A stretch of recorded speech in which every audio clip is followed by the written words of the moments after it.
Ndërkohë, zoti Starova, në një informacion të çasteve të fundit, po e përkthej direkt nga anglishtja, është gazeta e njohur The Times of Israel, Koha e Izraelit. Zyrtarë të lartë të sigurisë së Izraelit mendojnë se Mojtaba Khamenei, djali ish liderit suprem Ayatollah Ali Khamenei, është ende gjallë pasi ishte objektiv i një sulmi ajror gjatë javës së kaluar. Burimet izraelite njoftojnë se ai është plagosur dhe përfundon informacioni duke thënë Mojtaba vlerësohej apo konsiderohej si njëri prej kandidatëve kryesor për të pasuar Ali Khamenein. Si e vlerësoni këtë fakt?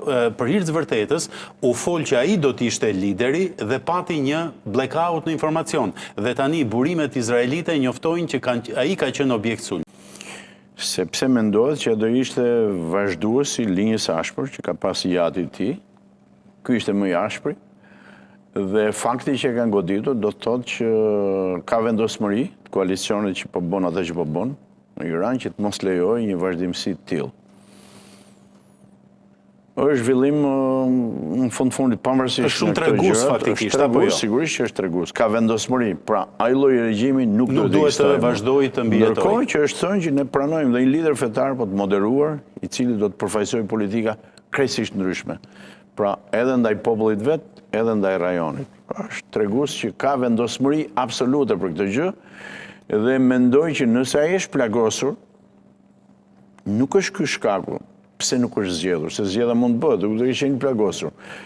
Po, kjo do të thotë që, domethënë, ka janë ende duke menduar, reflektim nuk e di sa është, po duke menduar, duke hezituar, ngurruar, diskutuar midis tyre çfarë të bëjnë. Por unë mendoj që nuk besoj që të vazhdojnë me zgjedhje të tilla, po unë besoj gjithmonë tek dorëzimi. Me kushte pa kushte nuk ka rëndësi kjo. Kanale diplomatike janë hapur, po besoj që do thonë boll, mbaroj lufta, flamuri bardh, po me gjë të çojnë. Dhe e prisni të ndodhë në një afat kohor? Unë besoj që do ndodhi më përpara se 4-5 javë, sa që është thonë që mund të vazhdojë, sepse shoh se çka ka ndodhur atje. Por, natyrisht, unë gjykoj vetëm në informacionet me këtë informacion që disponojmë. E hapura, unë nuk di informacionet tjera të mbyllura, të shërbime inteligjente, kështu që po besoj që nuk ka fuqi më me rezistu.